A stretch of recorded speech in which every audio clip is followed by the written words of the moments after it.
capítulo 13, a partir do versículo 11. A besta que subiu da terra. Diz assim: Vi surgir da terra outra besta, com 2 chifres semelhantes a de um cordeiro. E ela falava com um dragão, como um dragão.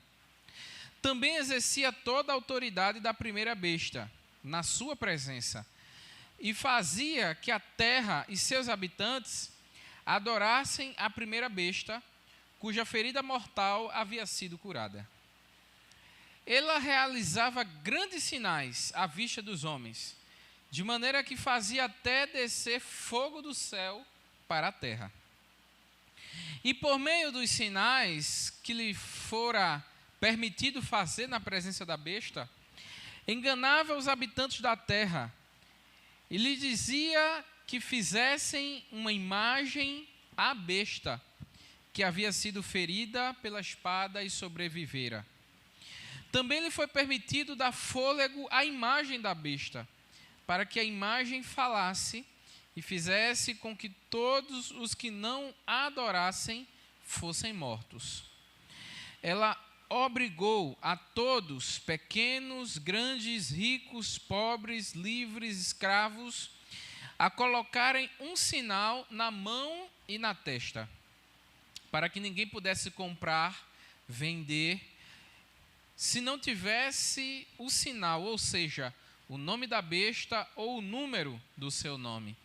Aqui existe sabedoria. Quem tiver entendimento, calcule então o número da besta, pois é número de homem, seu número é 666. Vamos orar? Pai, mais uma vez, Senhor, diante de Ti, te pedimos que o Senhor fale conosco através desse estudo. Que o Senhor traga revelação, clareza, luz para aquilo que nós acabamos de ler, para que a Tua igreja saia daqui entendendo qual é a Tua vontade para o que há de acontecer nos dias que virão, na certeza de que o Senhor está no controle de tudo e de todos. Muito obrigado, em nome de Jesus. Amém. Meus irmãos, na semana passada nós iniciamos o capítulo 13, que é a ideia da visão, de João para a primeira besta que subiu no mar. Eu falei nos últimos estudos que o livro de Apocalipse ele é dividido por seções, grandes blocos, seções que dão um entendimento ao leitor. Lógico que não vai seguir uma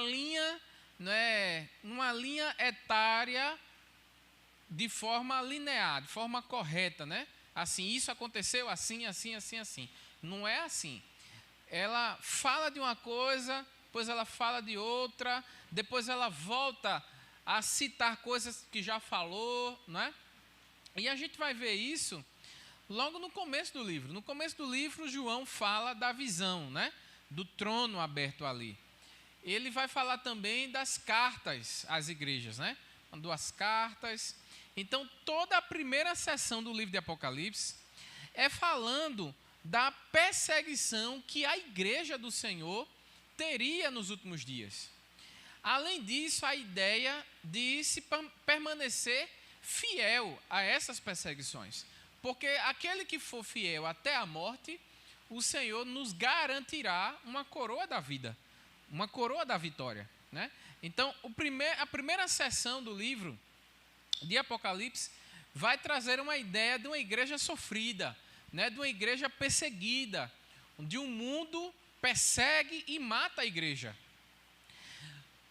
No finalzinho desse bloco, João vai falar das consequências para um mundo que persegue a igreja. Quais são as consequências para este mundo cruel que durante toda a fundação do mundo tem perseguido a igreja? E aí a gente vai ver os cálices, a gente vai ver as trombetas. A gente viu, as trombetas e o que acontece ao soar de cada trombeta.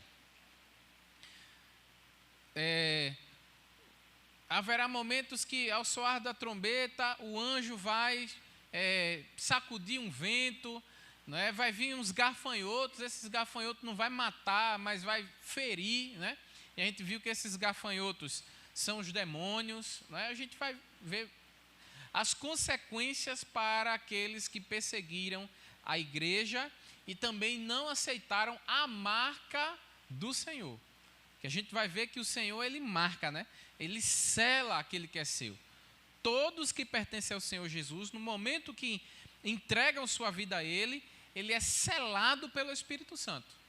O Espírito Santo de Deus vai lá, dá uma carimbada na nossa alma, diz assim, esse aqui pertence a Jesus. Esse aqui foi lavado e remido pelo sangue do Cordeiro. Esse aqui é uma nova criatura. Ele morreu para o mundo, mas nasceu de novo para Jesus.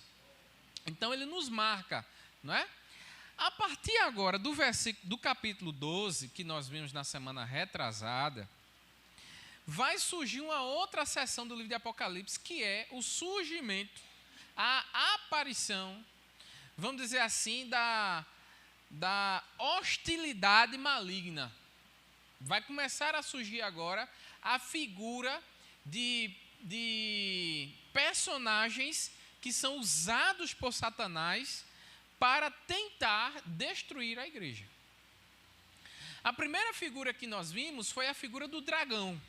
Quem lembra a figura do dragão aqui? Só a irmã Arlete?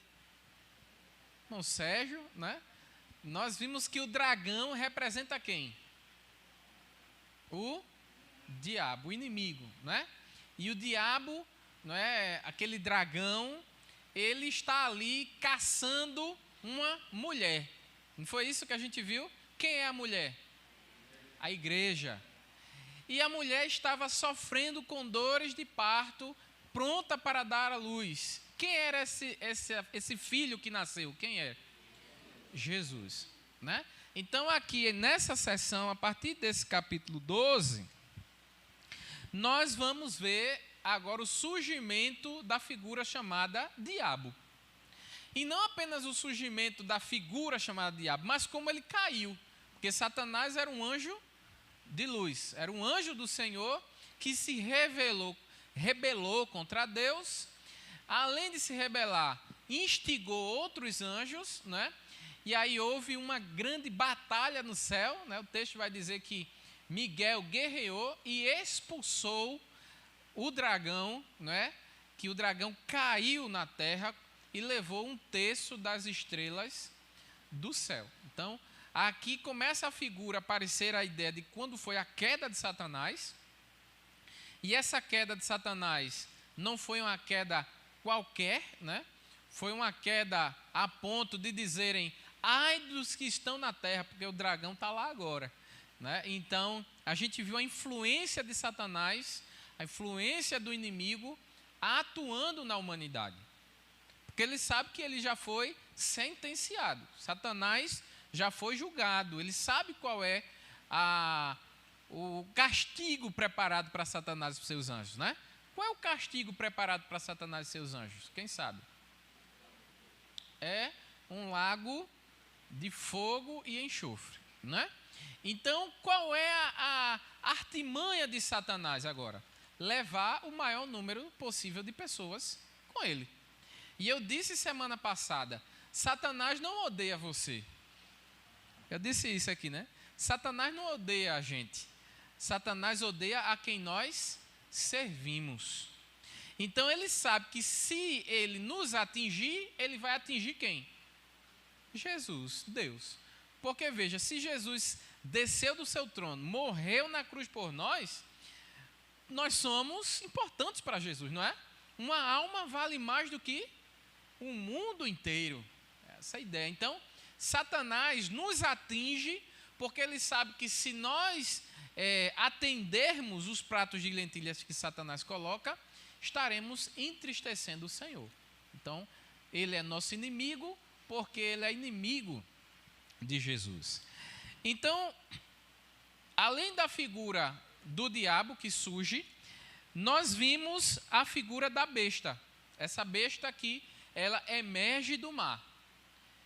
E eu falei aqui, quem é essa besta? Quem lembra? Semana passada eu falei quem era essa besta que surgia do mar. Essa besta que surge do mar é o anticristo, né? Então, o anticristo agora, ele começa a tomar uma forma, uma entidade, uma personificação, né, do anticristo em uma pessoa. A gente viu lá no Evangelho de 1 João que o espírito do anticristo já está operando nos filhos da desobediência.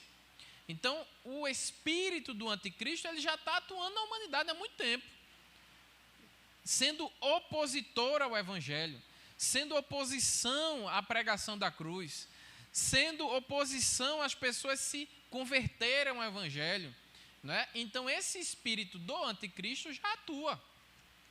Só que agora, não é apenas o espírito, esse espírito ele se personifica numa pessoa, que é a figura do anticristo. E esse anticristo ele vai trazer no seu bojo algumas características. Que características são essas? As pessoas vão procurar nele paz. As pessoas vão procurar nele descanso. As pessoas, no meio de uma grande guerra, no meio de um grande tumulto universal, essa figura vai surgir como aquele que tem a resposta para todos os problemas. É aquela figura que vai ser um grande autoridade a nível mundial. Vai desvirtuar as pessoas, vai procurar tirar as pessoas do caminho, vai trazer para ele a glória que é devida a Deus. Então, a primeira besta que surge é a figura do anticristo. E agora, para terminar esse capítulo, surge a figura de uma segunda besta, não é? Que é essa besta que emerge da terra, no versículo 11. Ele vai dizer: vi surgir da terra uma besta com 2 chifres, semelhantes a de um cordeiro, e ela falava como um dragão. Também exercia toda a autoridade da primeira besta na sua presença, e fazia que a terra e seus habitantes adorassem a primeira besta, cuja ferida mortal havia sido curada. Então, a primeira besta quem é? O anticristo. E a segunda besta que surge agora, os historiadores, os pesquisadores bíblicos vão dizer que é a falsa testemunha, né? Então, agora surge uma figura que é uma falsa testemunha. Pastor, o que seria uma falsa testemunha? Uma falsa testemunha é aquele que testifica falso de alguém. Imagine que você está com um processo judicial, né, tramitando aí na justiça, e o juiz pede para você trazer uma testemunha. Aí você vai levar aquela pessoa de sua confiança que tem pleno conhecimento do fato. E ele testifica que aquele fato que você está dizendo, ele é verdade. Então ele vai dizer na frente do juiz: olha, o que Luiz Carlos diz é isso mesmo, eu conheço Luiz trabalhava assim, né? Não pagavam hora extra a ele, não sei o quê. Ele fazia um depoimento, não é? Testificando, dando veracidade àquilo que Luiz disse. Isso é a testemunha. Então a ideia aqui é que essa besta ela é a falsa testemunha. Aquele que vai dar garantia de mentiras. Aquele que vai dar garantia de coisas que são fraudes, que vai induzir você a fazer coisas erradas. Estão entendendo, meus irmãos?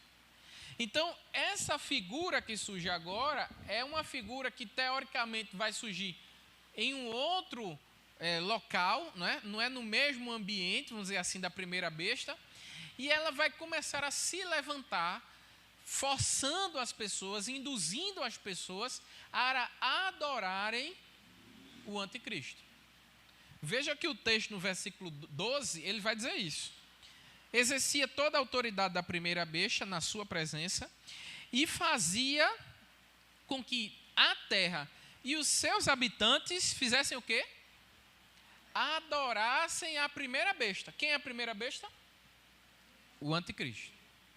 Então, essa falsa testemunha vai se levantar para andar nesta terra, dando falso testemunho, mostrando às pessoas para que elas adorem a besta, que é o anticristo. É como se, imagine, um exemplo bem grotesco. Tem um cara que se levanta fazendo todo tipo de milagre, mas ele não diz que é de Deus, diz que o milagre é dele, ele que tem poder, ele que faz milagre. Aí chega um cara perto de você e diz, rapaz, vamos lá, porque o cara faz milagre mesmo. O cara é poderoso, o cara tem poder. A única coisa que você precisa fazer é se ajoelhar. Se ajoelha no pé dele e ele vai te curar. Eu testifico que o negócio é certo mesmo, vá-se embora. Então ele vai conduzir a humanidade a adorar o anticristo. Estão entendendo, meus irmãos? Não estão bem sérios, né, calados, mas vamos lá, vamos continuar. Verso 13. Sim, antes de eu ir para o verso 13, na semana passada também, isso é bom relembrar aos irmãos, que o inimigo, quando ele estava no céu, como na figura de anjo, por que foi a queda dele? Porque ele queria a glória de Deus, né? Ele queria ser igual a Deus, ele queria receber a adoração. Então, o inimigo, ele caiu, né? E depois que ele caiu, ele meio que tenta ser um plagiador. O que é ser plagiador? É o quê? Copiar as coisas do outro, daquela pessoa que ele tem inveja, né? Então, o inimigo, ele aqui, nesse capítulo 13, vai trazer algumas ideias de plágio, coisas que o inimigo faz para tentar copiar a Deus. Por exemplo, a gente vai ver o dragão, né, na figura de Satanás, né, e esse dragão envia agora o anticristo, e esse anticristo aqui representando, né, Jesus, não é representando, mas plagiando Jesus, né, esse anticristo sendo a figura que vai salvar o mundo de todas as mazelas, né? Então, Satanás usa a figura do anticristo para se comparar ou se imitar a Jesus, porque Jesus, ele é o verdadeiro Salvador. Nele não há engano, nele você não tropeça. Em Jesus nós podemos confiar, né? Aí o inimigo lança a figura do anticristo como sendo um falso salvador. Agora, com a figura da falsa testemunha, é como se Satanás estivesse plagiando agora o Espírito Santo de Deus. Porque quem é que testifica de Cristo? O Espírito Santo. O Espírito Santo, ele testifica de Cristo. Por que ele testifica de Cristo? Porque quem é que convence o homem do pecado e do juízo?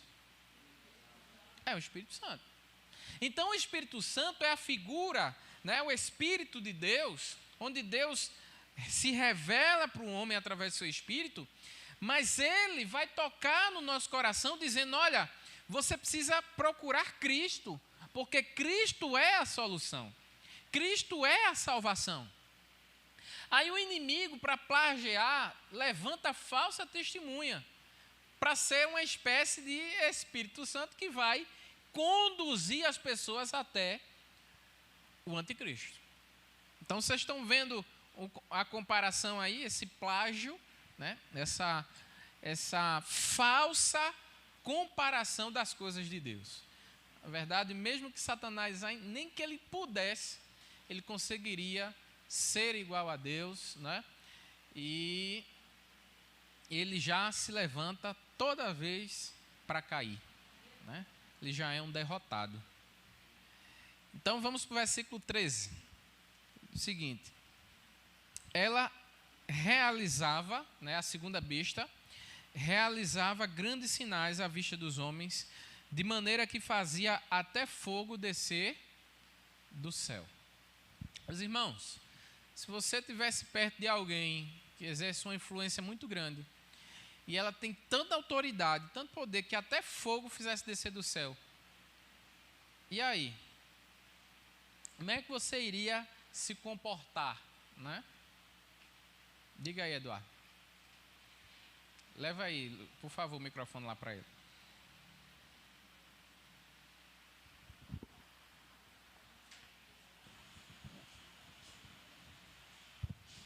Mateus 24 diz assim que surgirão falsos profetas e falsos cristos, que, se possível for, enganaria até os escolhidos.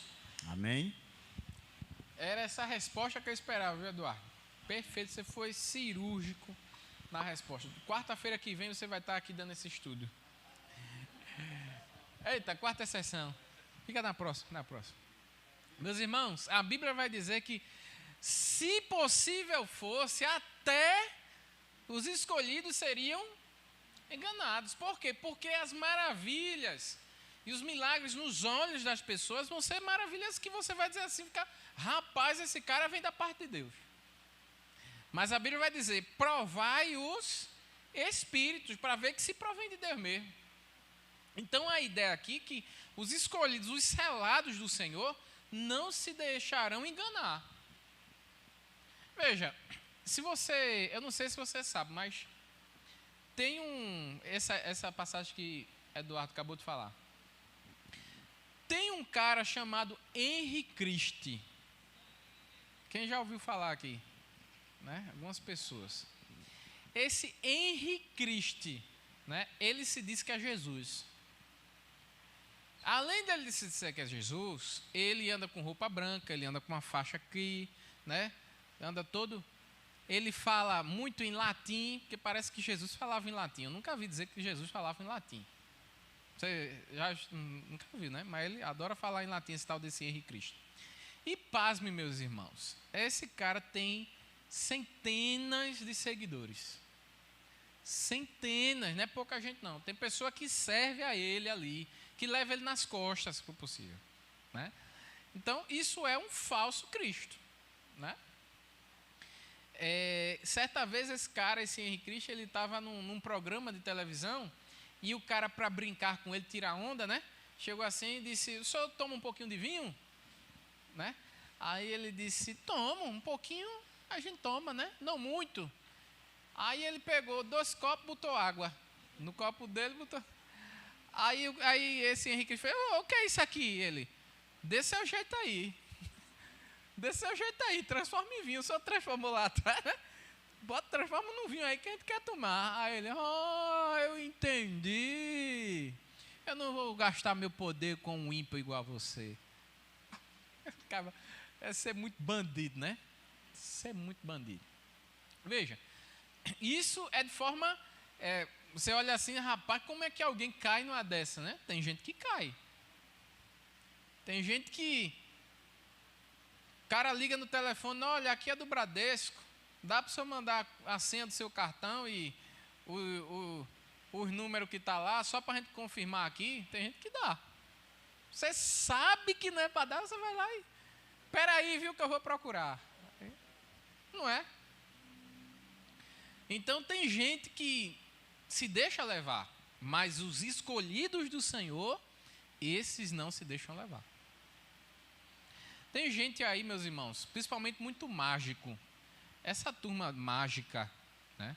Alguns deles, na grande maioria, mexe muito com ocultismo, né? Esses negócios de misticismo. Tem um cara na rede social que ele chega na praça, na frente de todo mundo assim, ele anda por cima da água. Ele faz coisas extraordinárias na frente de todo mundo.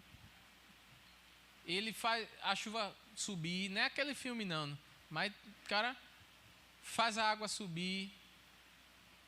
Aí o cara se envereda num caba desse assim, começa a adorar o cara, vai-se embora, se perde, né? mas nós sabemos que repito, aqueles que são escolhidos, esse não se perde. Versículo 14. E por meio dos sinais que fora permitido fazer na presença da besta, enganava os habitantes da terra. E lhes dizia que se fizesse uma imagem à besta que havia sido ferida à espada e sobrevivera.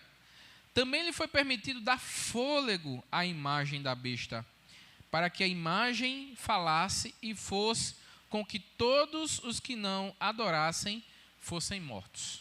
Pare aí um momento. Lendo esse texto, o que é que vocês lembram? O que é que traz à memória de vocês? O que, irmã? Sadraque, também, né? A estátua que foi levantada, né? O que mais? Bezerro de ouro. O que mais? Veja que tudo tem nexo do que vocês estão falando. Vou ler aqui, talvez você vai entender melhor. Também lhe foi permitido dar fôlego à imagem da besta. O que é que os irmãos lembram aqui? O que, Irene? Fala alto aí. Vale de Ossos Secos, está quase. Quem foi que deu sopro no barro, naquela estatuazinha de barro, e veio a vida? Deus. Não é não, meu irmão? Deus foi lá, formou o homem do barro ali e soprou e deu a vida ao homem, não foi? Aí o que essa falsa testemunha está fazendo aqui? Soprando, dando fôlego a essa imagem, dando vida a essa imagem, para que as pessoas adorassem. Mais um plágio, né?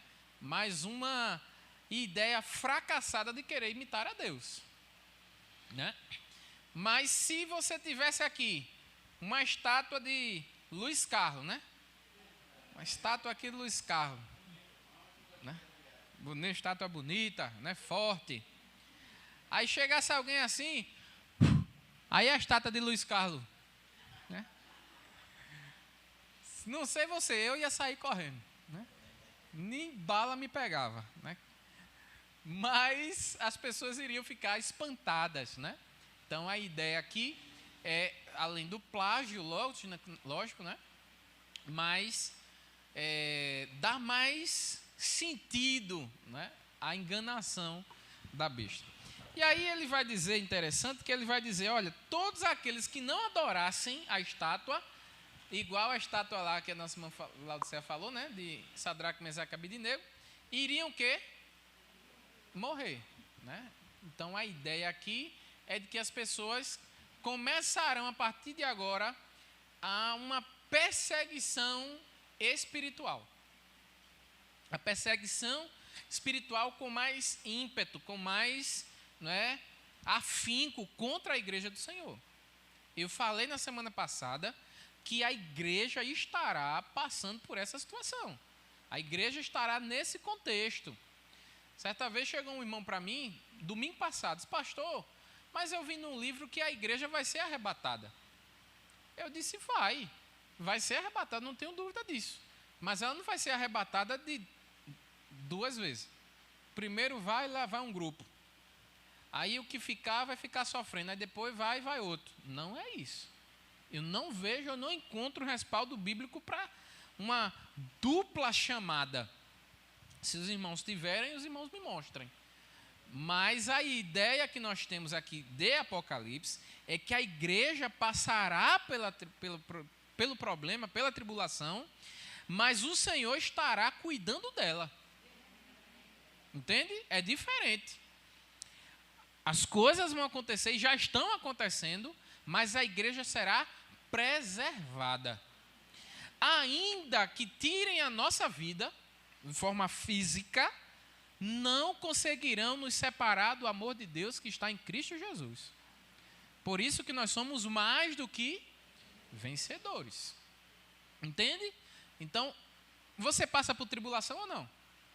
Você passa por perseguição ou não? Então, nós passamos por problemas, por tribulações. Só que essa tribulação que nós vemos agora é uma tribulação mais forte, uma tribulação mais,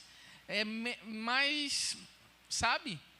A ponto de que, se você não comprar, você não conseguir ir no mercado, você tem dinheiro, você não consegue comprar. Você tem um mercadinho, mas ninguém vai lá comprar você. Você tem seu negócio vai quebrar, porque todo mundo vai boicotar você. Ou você entra naquele padrão que o mundo está dizendo, ou tende a você morrer. Então aqui começará uma perseguição a nível espiritual. Nós, inclusive, temos lugares, países hoje, que o evangelho não é permitido, né? Se for pego com uma Bíblia, ele vai morrer, não tenha dúvida. Se for pego professando Jesus, vai morrer. E não é apenas morrer, mas a família vai ser perseguida, os bens vão ser confiscados, né? A pessoa vai passar por um processo de escanteamento social. Então, essa é a perseguição. Inclusive, nós já estamos vivenciando isso, né? O verdadeiro evangelho tem sido vítima de grandes investidas. Grandes governos usados pelo inimigo dizem assim: a primeira coisa que a gente tem que destruir é a igreja. O primeiro canto que a gente tem que atacar é a igreja e os pastores. Porque essa turma, ela é oposição. Por que a igreja é contra o aborto? Eu estava uma vez na sala de aula, todo mundo dizendo lá: porque eu sou a favor, porque a mulher e não sei o quê, barará, biriri, barará. Aí chegaram para mim e disseram: e o senhor? Aí eu disse: veja, uma dorinha só não faz verão, né? Eu tenho a minha opinião. E graças a Deus que a Constituição me garante a minha opinião ainda. Eu sou contra, né? Então, a igreja é aquela que se opõe. Então, se nós somos aquele que se opõe, lógico, nós seremos perseguidos. Concorda comigo? Se você chega aqui na igreja e diz: olha, nós somos contra o casamento homoafetivo, você acha que você não vai ser praticamente crucificado, não? Se eu colocar, eu não vou fazer esse teste não, porque senão eu vou apanhar. Se eu chegar na minha rede social hoje, agora, postar aqui no Instagram: o relacionamento homoafetivo é pecado. Meu amigo, vão me ameaçar até minha terceira geração. Ou não? Então, a igreja é o sustentáculo, né? O baluarte da verdade. Por isso, ela é tão perseguida. Aí vamos avançar para terminar. Versículo 16. Ela obrigou a todos os pequenos, grandes, ricos, pobres, livres, escravos, colocassem um sinal na mão direita ou na testa, para que ninguém pudesse comprar ou vender se não tivesse o sinal, ou seja, o nome da besta ou o número do seu nome. Aqui existe sabedoria. Quem tiver entendimento, calcule o número da besta, pois o número é número de homem, e esse número é 666. Outro plágio acontece aqui agora. Nós vimos no começo do livro de Apocalipse que Cristo, o Espírito Santo, marca os seus, né? Sela os seus. E quem lembra onde é esse selo? Aonde? Na testa. O Espírito Santo vai marcar os seus com a marca dele na testa. Então, todos nós estamos aqui, temos uma marca espiritual do Espírito Santo na nossa testa, dizendo: esse pertence a Jesus. Amém? Aí o que Satanás faz? Eu vou marcar os meus também. E eu vou marcar onde? Na testa. Um plágio, entendeu? Então, ou na testa ou na mão, né? E aí tem muita gente que diz assim: pastor, é um chip. É um chip? Será que é um chip? O que será, né? Eu coloquei um chip no meu cachorro essa semana. Eu digo, rapaz, será que eu botei o número da besta no cachorro? Né? Porque agora tem um plano de saúde que você faz pro cachorro. Um planozinho, né? Que para saber que é aquele cachorro mesmo, bota um chip nele. Aí eu digo, rapaz, esse cachorro, sei não sei ele é um cão mesmo isso aqui, né? Mas, brincando, né? Entendeu agora, Emerson? Né? Esse cachorro é o cão. Hã? Se eu botei o número da besta no cachorro? Não, que é isso, Cléo? Não, botei um chip localizador, né? No chip, não. Mas tem gente que diz assim, é um chip, pastor, que vai botar na mão, que vai botar na testa, não sei o quê, tal. Veja, eu não sei o que é. Eu sei que é algo que vai identificar. É algo que vai classificar um grupo de pessoas. E essa classificação irá lhe dar condições de você ir no mercado comprar. Por exemplo, já há ciências aí, é nesse mesmo princípio, Cléo, do que eu fiz com o cachorro. CPF? Não, todo mundo tem CPF já. Ah, na mão? Não, veja, tem uma tecnologia que está surgindo aí, que você vai conseguir colocar, tipo um microchip mesmo, né? E aí, nesse microchip vai estar todas as suas informações, CPF, RG, né, seus cartões de crédito. Então, você vai chegar no lugar, vai ter lá... Hoje você chega com um cartão de crédito, né? Aí o cara diz o quê? Tem aproximação, aí você... né? O meu, ultimamente, não está passando, não. Está dizendo sempre recusado. Né? Mas você vai ter esse daí, você vai chegar com a mão... Plim, plim, né? Pagou. O que foi, Vitória? É o quê? Muita mão amputada, né? É, o cara com a mão do outro, né? Então, mas veja, isso são especulações. São especulações, né? O que nós temos é que a tecnologia tem aumentado. Hoje, nunca se ouviu falar de inteligência artificial. Hoje está aí, né? Antigamente você chegava no mercado, pegava grandes filas para passar a sua feira, né? Agora tem caixas que você sozinho vai lá, passa, pagou, vai embora, não tem nem gente mais olhando você. Então, a tecnologia está aumentando. Como é que o inimigo vai se utilizar desse artifício? Eu não sei. Só sei que essa condição vai limitar algumas pessoas, né? Então, a ideia é que nós seremos limitados no nosso poder de compra.